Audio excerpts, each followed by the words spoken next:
अगर मैं एक बात कहूँ तो पुराने समय में हम लोग जब मसीह में नहीं थे, तो मसीह में नहीं थे तो हम लोग क्या करते थे, लोगों को खुश करने के लिए कुछ भी करते थे। किसी ने क्या बुलाया, किसी ने कहाँ पर बुलाया, किसी ने जो भी चाहा, पैसा मांगा, जो भी कुछ कहा चाहा, हमने उसे दिया कि किसी वजह से ये हमसे नाराज़ ना हो जाए। हम पुराने रीति रिवाजों की बात करें तो जैसे अगर किसी ने कहा ताज़ा दारू पी ले तो हम उसके साथ दारू पीने बैठ गए। अगर दारू ना पिया तो वो नाराज़ हो जाएगा। अगर किसी ने कहा आजा कुछ बाहर चलते हैं, घर को छोड़ के आजा, तो हम घर को छोड़ के चले जाते। जैसा मानना दुनिया हमें कहती थी हम वही करते थे। और आज प्रभु के बीच में आने के बाद भी हम लोग वही कार्य कर रहे हैं। आज भी हम दुनिया को खुश करने में लगे हुए हैं, जबकि हमें सच्चाई का पता चल गया है तो हम परमेश्वर को खुश करना नहीं चाहते।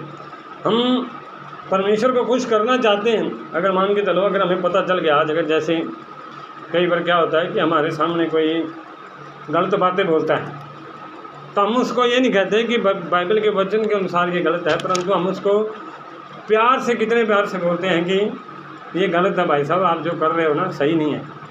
हम उसको ये प्रूफ नहीं कर पाते कि ये वचन के अनुसार गलत है।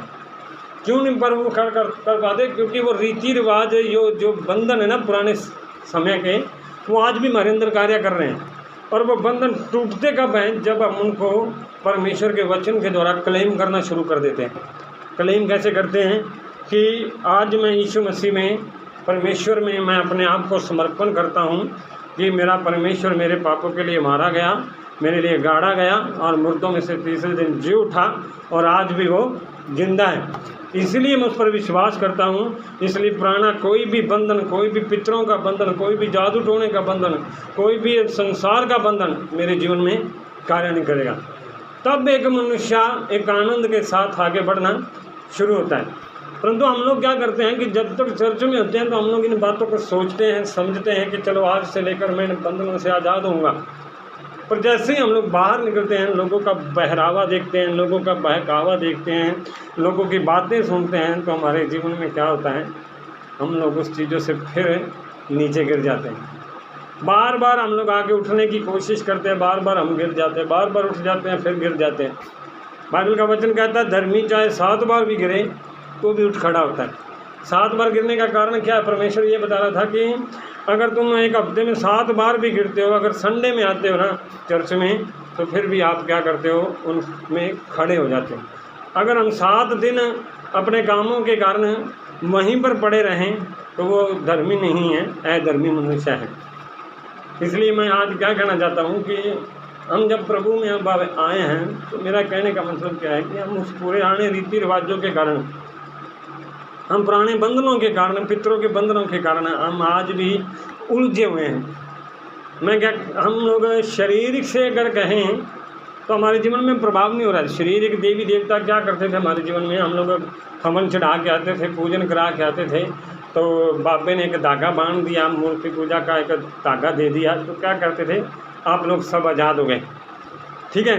पर जब धागा, आज हम चर्च में आते हैं तो कोई धागा नहीं है, कोई कुछ नहीं है, तो हमें लगता है कि कोई कुछ आज़ादी नहीं हुई है। पर एक बात बताऊँ अंकल, मैं क्या कहना चाहता हूँ, बाइबल के अंदर क्या लिखा हुआ है? यीशु मसीह के चेले थे ना, जो 3 साल, 3.5 साल तक उसके साथ रहे, उन्होंने हर एक चमत्कार को देखा, हर एक आशीषों को देखा, हर एक बातों को देखा, जो यीशु उनसे कहता था वो उन्होंने किया। यहाँ तक कि चेलों ने क्या किया कि मतलब भी जो भी परमेश्वर ने उनको अधिकार दिया था वो कार्य भी पूरा किया। यहाँ तक चेले ने दुष्ट आत्माओं को बाहर निकाला, लोगों को चंगा भी किया, लोगों को अच्छा भी किया। पर फिर भी जब यीशु मसीह 3.5 साल के बाद उनसे अलग हुआ, पाप उनके जीवन मतलब यीशु मसीह क्रूस पर चढ़ाया गया, तब वो यीशु मसीह के चेले क्या कर गए, वो भी पीछे हट गए। इसलिए नहीं पीछे हटे कि क्योंकि मतलब भी यीशु मसीह उनके जीवन में कार्य नहीं किया, कार्य किया, पर वो क्या कर रहे थे, पुरानी व्यवस्था के अनुसार वो सोच रहे थे कि परमेश्वर ने वायदा किया है कि जो नया उद्धार करता है वो हमेशा तुम्हारे साथ रहेगा, पर ये तो क्रूस पर चढ़ गया, मारा गया, अब हमारे साथ कौन रहेगा। इसी बातों को दिमाग में रख कर वो चेले क्या करते हैं, 3 साल रहने के बाद क्या कहते हैं कि चलो हम आज वही दोबारा काम करते जो हम पहले करते थे। मेरे कहने का मतलब हम जब अगर आज भी हम रीति रिवाजों के कारण फंसे हुए हैं ना, हम पुरानी बातों को लेकर फंसे हुए हैं। कैसे क्या करते थे चेलों ने? पुराने नियम में क्या देखा था? पुराने नियम में यीशु मसीह परमेश्वर ने क्या कहा था कि मैं तुम्हारे लिए एक ऐसा भविष्यवक्ता ठहराऊंगा जो तुम्हारे सर्वदा तुम्हारे संग रहेगा। पर वो यीशु मसीह को क्या देख रहे हैं कि वो तुम्हारे साथ 3.5 साल चला, 33 साल चला, पर ये तो क्रूस पर चढ़ाया गया। इसने तुम्हारे साथ जो हमारे जीवन में रहना चाहिए था हमेशा साथ साथ रहता। परंतु परमेश्वर का तरीका क्या था कि वो चाहता था कि मैं तुम्हारे साथ तो हूँ, पर मैंने ये 3 साल तुम्हें जो तैयार किया है, उस तैयारी का मतलब क्या है कि तुम अपने पाँव पर खड़े होना सीखो। हालेलुया।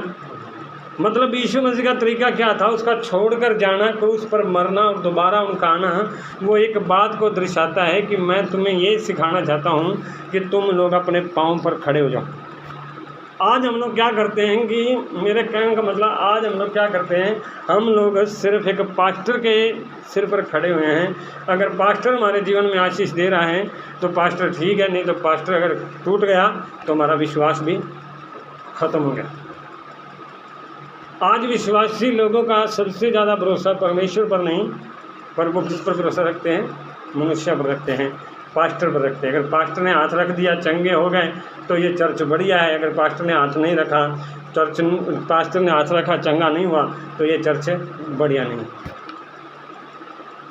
इसलिए मेरा कहने का मतलब क्या है कि प्रभु यीशु मसीह का सबसे बड़ा मेन मकसद क्या था? हमें तैयार करना। 3.5 साल तक चेलों के साथ रहा। चेले जब पीछे हट गए, पीछे हटने के बाद दोबारा फिर उनसे मिला जाके। दोबारा जब मिलने के बाद पहले उनको बोला गया कि तुम लोग यरूशलेम में रुके रहो। वो रुके, डर जब उनका ख़त्म हो गया, जब ठंडा काम पड़ गया, वो लोग अपने कामों में पीछे भाग गए। पर दूसरी बार जब यीशु मसीह मिला, उसने उनको कहा जब तक पवित्र आत्मा तुम पर ना उतरे तब तक तुम लोग यहीं पर ठहरे रहो। मतलब उसको क्या कह रहा था यीशु मसीह कि जब तक परमेश्वर का आत्मा तुम्हारे अंदर काम नहीं करेगा ना, तुम इस संसारिक रीति रिवाजों से छुटकारा नहीं पा सकते। अगर इस संसारिक रीति रिवाजों से छुटकारा पाना है तो वो एक ही सहायक है। कौन है? पवित्र आत्मा। जब वो तुम्हारे अंदर आएगा तब तुम इन पुराने रीति रिवाजों से, पुराने बंधनों से, पुरानी बातों से छुटकारा पा पाओगे। हालेलुया।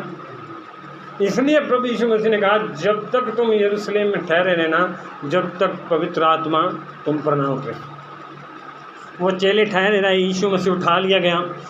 उठाने के बाद क्या हुआ कि परमेश्वर ने क्या कहा उनको, वो लोग वेट कर रहे हैं, वहाँ पर बैठे बैठे प्रार्थना कर रहे हैं कि पवित्र आत्मा आ, पवित्र आत्मा आ, पवित्र आत्मा आ। वेट करे जा रहे हैं, परमेश्वर उनसे बात कर रहे हैं। और प्रभु यीशु मसीह जब क्रूस पर से, जब उनके ऊपर से उठा लिया गया, वो गया अपने सिंहासन पर। उधर से चेले प्रार्थना कर रहे हैं, उधर से यीशु मसीह वहाँ पर बैठा प्रार्थना कर रहे हैं। और जब प्रार्थना कर रहे हैं दोनों, तो दोनों का मेल हो गया और वो पवित्र आत्मा चेलों के ऊपर उतर आया। और जब वो चेले पवित्र आत्मा से परिपूर्ण हो गए तो जो काम चेले पहले रीति रिवाजों के अनुसार करते थे, आज वो काम किसके अनुसार करते हैं? यीशु मसीह के अनुसार से, परमेश्वर की आत्मा के अनुसार काम करते हैं। मेरे प्रिय, मैं कहना क्या चाहता हूँ, जब तक पवित्र आत्मा हमारे अंदर नहीं आता ना, वो परमेश्वर का आत्मा हमारे अंदर काम नहीं करता। हम लोग पुराने रीति रिवाजों में फंसे रहते हैं। हमारा स्वभाव, हमारी बातें, हमारा रहन सहन, हमारा चाल चलन पुरानी बातों के अनुसार रहता है। और जिसकी वजह से हम लोग चर्च में तो आते हैं पर वो आशीष को देख नहीं पाते। और आशीष ना देख पाने का कारण क्या होता है? सबसे बड़ा, हम लोग शरीर की अवस्थाओं के अनुसार जीते। बाइबल बताती है जो कोई शरीर की अवस्था के अनुसार जिएगा वो मरेगा, पर जो आत्मा के अनुसार जिएगा वो जिलाया जाएगा। मैं आपको क्या कहना चाहता हूँ, शुरू में हम लोग एक बात सुनी है कि हम लोग कुछ और तरीके से सोच रहे थे, परमेश्वर कुछ और तरीके से देना चाहता है। अगर उस तरीके के, परमेश्वर के तरीके को समझना है ना, तो हमें किसकी ज़रूरत है? पवित्र आत्मा की। और जब वो आत्मा हमारे अंदर आएगा तभी हम परमेश्वर के कार्यों को समझ पाएंगे कि परमेश्वर हमसे कहना क्या चाहता है। इसलिए बाइबल में एक वचन को मैं पढ़ूंगा, उसके बाद हम लोग आगे बढ़ेंगे।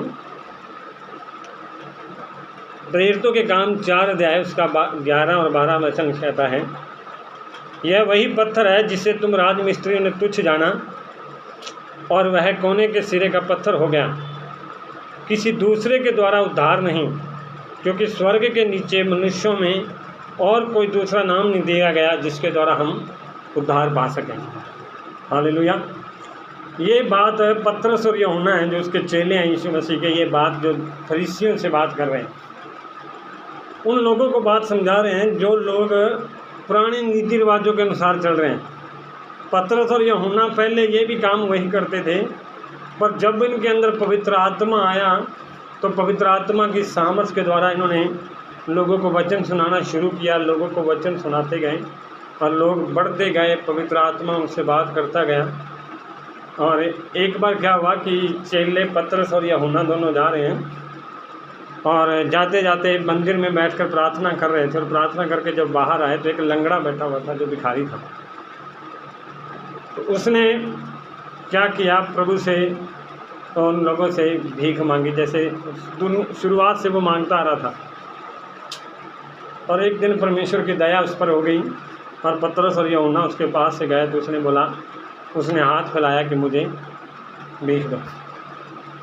पर उसे नहीं पता था कि वो दिन उसके लिए एक आशीष का दिन है, उसे नहीं पता था कि आज वो उसके लिए एक छुटकारे का दिन है। मेरा कहने का मतलब है, हमें हर दिन जब चर्च में जाते हैं ना, हमें नहीं पता अंकल कौन सा दिन होगा जब हमारे छुटकारे का दिन होगा। हम लोग क्या करते हैं, जिस दिन कोई बड़ा पास्टर आएगा, जिस दिन कोई बड़ी चर्च होगी, जिस दिन कोई बड़े लोग आएंगे, तब हम लोग चर्च में जाएंगे। पर अगर हम हर दिन संडे में चर्च में जाते हैं ना, या प्रभु भोज होगा तब चर्च में जाएंगे, जब खाना होगा तब चर्च में जाएंगे, पर हमें नहीं पता अगर हम हर दिन संडे चर्च में जा रहे हैं ना, तो प्रभु का कोई पता नहीं किस दिन हमारे जीवन में छुटकारा आ जाए। वो लंगड़ा भिखारी हर दिन उस मंदिर में बैठकर भीख मांगा करता था। तो एक दिन पतरस यूहन्ना उसके पास से गए तो उसने उनसे भी भीख मांगा। तो उन्होंने क्या जवाब दिया, चांदी और सोना तो मेरे पास नहीं है, पर जो कुछ मेरे पास है मैं उसे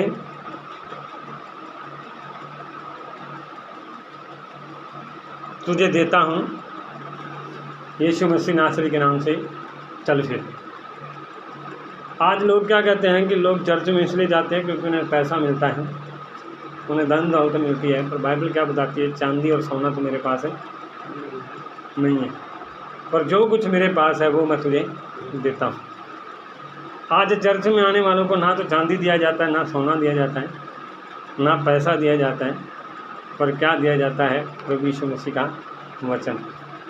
वो वचन अगर वो लोग ले लें तो उनकी ज़िंदगी बदल जाएगी। एक बार क्या हुआ, मैं एक शुरू में जब आया तो एक अंकल ने मेरे से बात किया, कह रहा है बाइबल कहती है कि मैं तुझे गढ़ा हुआ धन दूंगा। वो गढ़ा हुआ धन कहाँ पर है? मैंने उसके हाथ में ये बाइबल दे दी।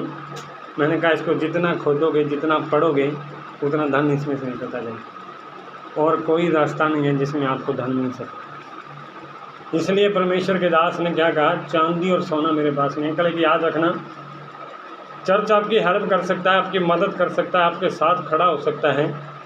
अगर लोग आज क्या उम्मीद रखते हैं कि चर्च वाले हमारे साथ पैसा दें, वो करें। कोई भी चर्च अगर विश्वासी को, मैं एक बात बताऊँ अंकल, आज आप अकेले हो, कल को प्रभु और भी लोग देगा, आप और भी बढ़ेंगे, और भी विश्वास में मजबूत होंगे। मैं एक बात आपको आज एक क्लियर बता देता हूँ, कभी भी कलीसिया वाले आदमी के साथ लेन देन मत करना, चाहे पास्टर हो चाहे विश्वासी हो, कभी भी लेन देन मत करना। जिस दिन आपने लेन देन बंद शुरू कर दिया ना, उस दिन आपका विश्वास कलीसिया से, शायद पास्टर से उठ जाए। क्योंकि वैसे खुशी होती है, हम कितना भी दें या कुछ भी लें वो अलग बात है, पर अगर हम जब लेन देना शुरू कर देते हैं ना कि आप मेरे को अंकल 2000 रुपये देना, मैं आपको 10 दिन में देता हूँ, तो 10 दिन में जब नहीं मिलता ना, शायद उस बंदे के पास 10 दिन बना नहीं, पर हमारे अंदर क्या विचार, कुछ और विचार शैतान पैदा करते हैं। इसलिए मैं आज आपको कहना चाहता हूँ, कोई भी कलीसिया का विश्वासी हो, चाहे एस चर्च का हो, चाहे किसी भी चर्च का हो, कभी भी किसी विश्वासी के साथ लेन देन मत करना। जिस दिन आप लेन देन करोगे उस दिन उसके ऊपर से विश्वास उठ जाएगा, आपको उसके ऊपर भी उठेगा और परमेश्वर पर भी उठेगा, कि विश्वासी लोग ऐसे होते हैं। तो इसलिए प्रभु के लोगों को कभी भी खासकर विश्वासी लोगों को लेन देन नहीं करना चाहिए। और लेन देन के बारे में अगर बताऊं तो मैं, एक पास्टर लोग क्या करते हैं कि आज चर्च को कहते हैं कि मेरे को ये दो, मेरे को ये। आज मैं सच बताऊं ना, प्रभु का धन्यवाद करता हूं, जितना भी सामान यहाँ पर पड़ा हुआ है कोई भी मैंने आज तक ख़रीदा नहीं है, पर प्रभु ने सारा प्रोवाइड किया है।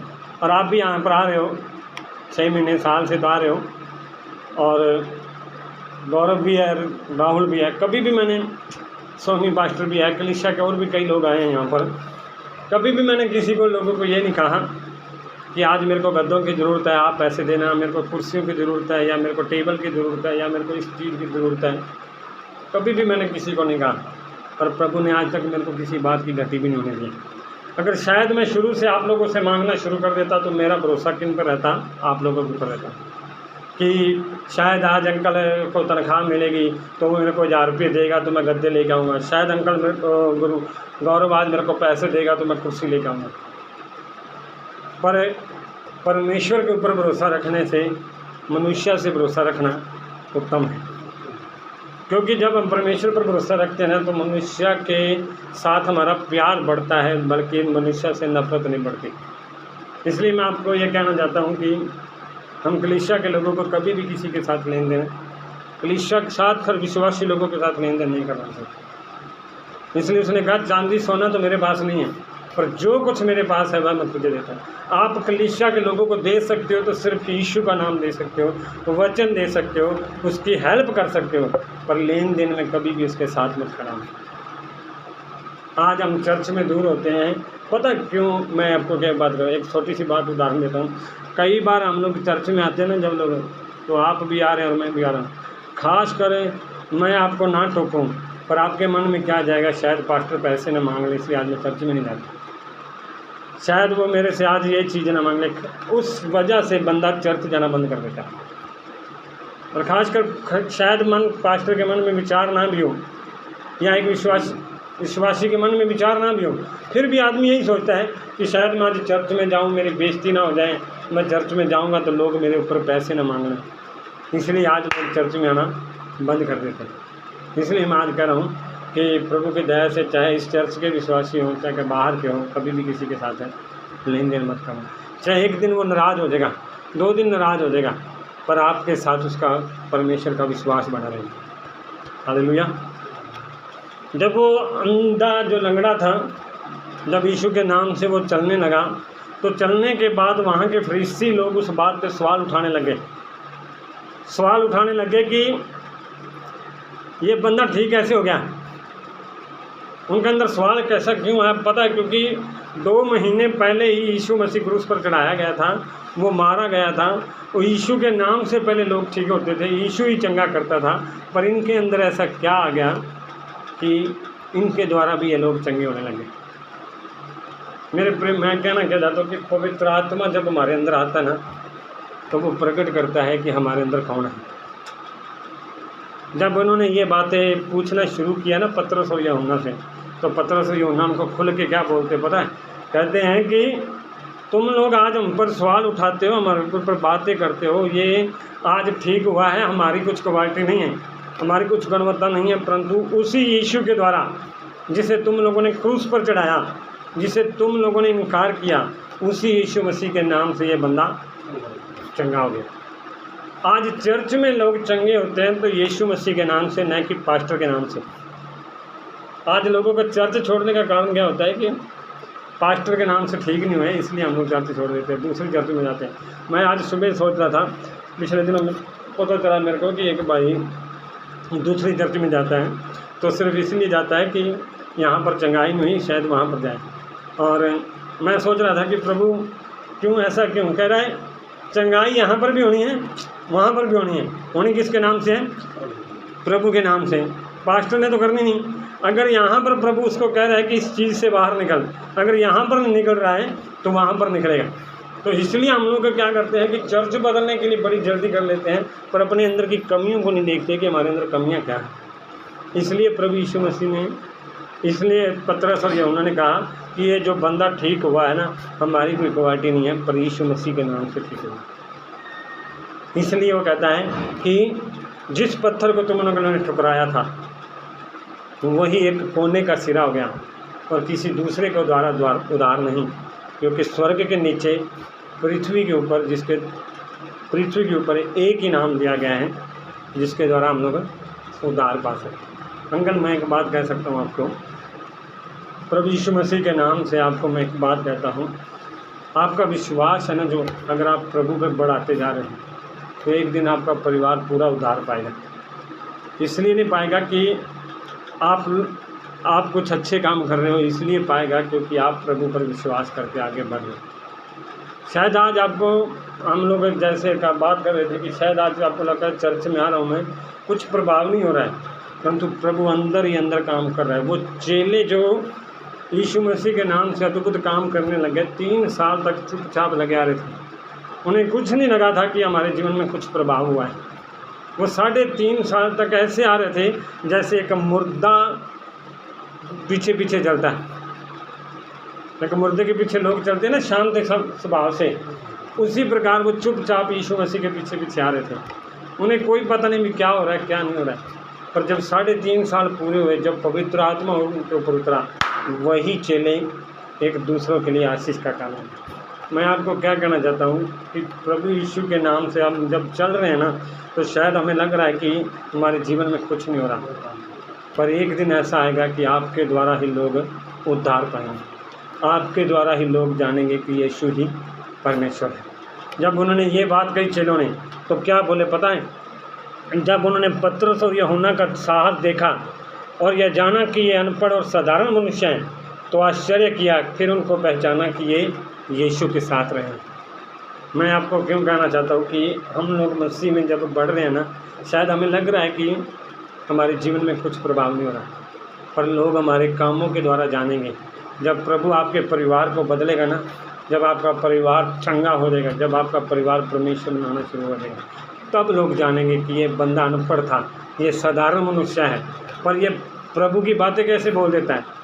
तब उनको पता चलेगा कि ये यीशु के साथ रहे। यीशु के साथ रहने का मतलब क्या है? कलीसिया के साथ एक संबंध बनाए रखना। यीशु के साथ रहने का मतलब है कलीसिया के साथ साथ आगे बढ़ते जाना, चाहे कैसी भी परिस्थिति हो, कैसे भी हालात हो। हम एक चर्च में बैठते हैं ना जब, तब परमेश्वर की आत्मा हमारे जीवन में कार्य करता है। और इन्होंने क्या किया, वो पुराने रीति रिवाज वाले लोग क्या कर रहे हैं, कह रहे हैं कि ये बंदे तो अद्भुत काम कर रहे हैं, तो इससे द्वारा हमारे जीवन में क्या होगा, प्रभाव गलत होगा। तो इसलिए इन लोगों ने क्या कहा कि हम लोग क्या करते हैं, इन लोगों को धमकी देकर छोड़ देते हैं और कहते हैं दोबारा से इसका नाम मत लेना। तब उनका क्या एक सुंदर जवाब आया कि तब उन्हें बुलाया और चेतावनी देकर यह कहा, यीशु के नाम से कुछ भी ना बोलना और न सिखाना। परंतु पतरस और यूहन्ना ने उनको उत्तर दिया, तुम ही न्याय करो, क्या यह परमेश्वर के निकट भला है कि हम परमेश्वर की बात से बढ़कर तुम्हारी बात मानें। मतलब भी क्या कह रहे पतरस और यूहन्ना कि आज तक हमने पुराने रीति रिवाजों को माना है, 3.5 साल तक हमने अपनी मर्जी की है, पर आज तुम ही लोग बताओ कि जिस परमेश्वर ने हमारे जीवन में इतना बदलाव दिया है, क्या ये हो सकता है कि हम उस परमेश्वर से बढ़कर तुम्हारी बात मानें। आज जब हम दुनिया की बात मानते हैं ना, तो हम परमेश्वर से बढ़कर दुनिया को मानना शुरू कर देते हैं। वो चेले क्या बोल रहे हैं, वो तब तक शांत बैठे हुए थे जब तक पवित्र आत्मा नहीं आया था। मेरा मतलब क्या है कि हम जब प्रभु की बातों को समझने के लिए हमारे अंदर क्या होना चाहिए, परमेश्वर का आत्मा होना चाहिए। जब वो आत्मा हमारे अंदर काम करता है, तब हम परमेश्वर की बातों को मानना शुरू कर देते हैं। और वो परमेश्वर जब हमारे द्वारा अद्भुत कार्य करता है, तो लोग पहचानते हैं कि इनके अंदर यीशु साथ रहता है। और जब यीशु साथ हैं, तो हमें उसके जैसा बन के चलना चाहिए। हालेलुया। मैं कहता हूँ अंकल, प्रभु की दया से हमारे जीवन के अंदर ना, प्रभु जब काम करता है वो आराम आराम से करता है। लोग क्या चाहते हो, उतावली से चाहते भी एक दिन में काम हो गया। जितना आराम से काम करेगा ना परमेश्वर, उतना ही आनंद देगा, और जितना काम जल्दी होगा ना, उतना हमें दुख पहुँचेगा। इसलिए कई बार हम लोग बाइक की सर्विस कराते हैं ना, तो जल्दी में कराते हैं, तो रास्ते में गड़बड़ हो जाती है, तो हम परेशान होते हैं। पर जब उसी बाइक की सर्विस जब राम से कराते हैं ना, तो कितना भी लंबा सफ़र करा लें, सफ़र कर दें, कोई भी दिक्कत नहीं आती। उसी प्रकार जब हम परमेश्वर के वचन के अनुसार हमें एक ही बार में चाहते हैं ना चंगाई हो जाए, तब दोबारा गड़बड़ आती है तो हमारा विश्वास कमज़ोर होता है। पर जब परमेश्वर के तरीके से हम राम से उसमें बढ़ते हैं ना, तब उसमें दोबारा कोई गड़बड़ नहीं आती। इसलिए वह चेले क्या कर रहे हैं, जब उन लोगों ने उनको बाहर जाने दिया तो उन्होंने जाके प्रार्थना किया है। वो प्रार्थना हम लोग आज करेंगे। वो प्रार्थना क्या कर रहे हैं कि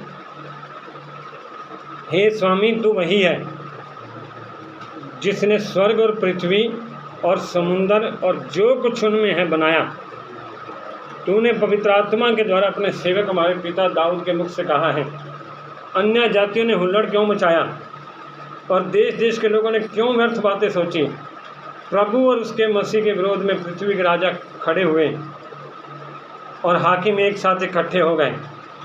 और 27 में कहता है, क्योंकि सचमुच तेरे सेवक विरोध में जिसका तूने अभिषेक किया, हेरोदेस और पुन्तियुस पिलातुस भी अन्य जातियों और इस्राएलियों के साथ इस नगर में इकट्ठे हुए कि जो कुछ पहले से तेरी सामर्थ और मति से ठहरा था वही करें। अब हे प्रभु, उनकी धमकियों को देख और अपने दासों को यह वरदान दे कि तेरा वचन बड़े हियाव से सुनाए। क्या प्रार्थना कर रहे हैं कि प्रभु, जो तूने स्वर्ग और पृथ्वी को, समुद्र को, सब कुछ को बनाया है, और अपने वायदों को याद कर रहे हैं कि जिस प्रकार तूने दाऊद से कहा था कि अन्य जाति क्यों हुल्लड़ मचाए हमारे ऊपर, उसी प्रकार आज ये लोग हमारे ऊपर हुल्लड़ मचा रहे हैं और उस यीशु के विरोध में बातें कर रहे हैं, और उसी विरोध के बातें में कर रहे हैं जो आपकी मति से ठहरा था। इसलिए प्रभु, उनकी धमकियों को देख और उनके मुंह को बंद कर और हमें ये हियाव दे और ऐसा वरदान दे कि हम तेरे वचन को हियाव से सुनाएं। मेरा कहने का मतलब क्या है कि जब हम आत्मा में चलना शुरू करते हैं ना, तब हम दुनिया की बातों में नहीं बढ़ते, परंतु वचन को और भी हियाव से सुनाते हैं। हमारे अंदर एक डर खत्म हो जाता है, हमारे अंदर एक अभिलाषाएँ खत्म हो जाती हैं। मैं अंकल आज आपको वचन के द्वारा क्या कहना चाहता हूँ, हमारे जीवन में शारीरिक बातों के अनुसार शायद हमारे जीवन में कुछ ना हुआ, पर पवित्र आत्मा हमें तैयार कर रहा है। जिस प्रकार उसने चेले को तैयार किया, वही चेले जो तैयार हुए ना, जो फरीसी लोग पुराने रीति रिवाजों को मानते थे, उनका भी उन्होंने मुंह बंद कर दिया। हम लोग चेले डर में बैठे हुए थे, चेले घबराए हुए थे। चेले इसलिए डरे हुए थे क्योंकि वो जब यीशु मसीह क्रूस पर चढ़ाया गया तो उन्होंने मन में यही सोचा कि अब ये दोबारा नहीं आएगा, क्योंकि उन्हें पता था कि प्रभु ने कहा था वो भविष्यवक्ता तुम्हारे साथ रहेगा, पर वो एकदम चला गया। पर वही पवित्र आत्मा जब उनके बीच में आया, लोगों को समझाने लग गए कि तुम उन रीति रिवाजों को बदलो। मेरा कहने का मतलब है, जब तक हम उन बातों में फंसे रहेंगे ना कि ये क्यों हो गया, ये क्यों हो गया, कहाँ हो गया, कैसे हो गया, तब तक हम वहीं पर खड़े रहेंगे। पर जब पवित्र आत्मा हमारे अंदर काम करेगा ना, तब वचन हमारे अंदर कार्य करना शुरू कर देगा। और आज मैं यही कहना चाहता हूँ कि हमें ये प्रार्थना करनी है कि प्रभु, मेरे जीवन से अंदर कुछ रीति रिवाज आज भी हैं, कुछ बंधन आज भी हैं जो मुझे आज भी तेरे पास आने से रोकते हैं। तो परमेश्वर का वचन ये कहता है, हमारी लड़ाई के हथियार शारीरिक नहीं पर गढ़ों को ढा देने के लिए सामर्थ्य हैं। हम लोग उस परमेश्वर को मानते हैं जो गढ़ों को ढाने वाला परमेश्वर है। अगर आज हम उस गढ़ों को तोड़ेंगे ना, पुराने रीति रिवाजों को ख़त्म करेंगे, पुराने पितरों के बंधन को तोड़ेंगे, तो पवित्र आत्मा हमें आज भी बढ़ाने के लिए तैयार है। इसलिए हम अपनी आँखों को बंद करेंगे, यहाँ पर आ जाएं आप। परमेश्वर के आत्मा के द्वारा हम लोग प्रार्थना करेंगे कि प्रभु आज हमारे जीवन में कार्य करें। इस वचन के द्वारा वचन के द्वारा जो आपने हमसे बात किया है, हम उसके द्वारा हम अपने आप को तेरे हाथ में समर्पित करते हैं। पवित्र आत्मा आपकी उपस्थिति हमारे जीवन में हो जाए। आज वो गढ़ हमारे जीवन में टूटें, आज वो बीमारियां पुराने पितरों से जो बंधनों से चली आ रही हैं, आज यीशु के नाम से वो बाहर निकलने पाएँ। आज वो हर एक बीमारी ख़त्म होने पाएँ जो शुरुआत से हमारे घर से, परिवार से आ रही है। आज वो हर एक रीति रिवाज ख़त्म हो जाएं जो शुरुआत से हमारे परिवार में चलता आ रहा है। आज यीशु मसीह के नाम से हर एक उस बुरी कल्पना का खंडन हो जाए कि हम भी उन पर पतरस और यूहन्ना के समान वचन सुनाने वाले हो जाएं। आज पवित्र आत्मा आप कार्य कर दे, मदद करे। धन्यवाद हो। आइए हम अपनी आँखों को बंद करेंगे। Thank you Jesus.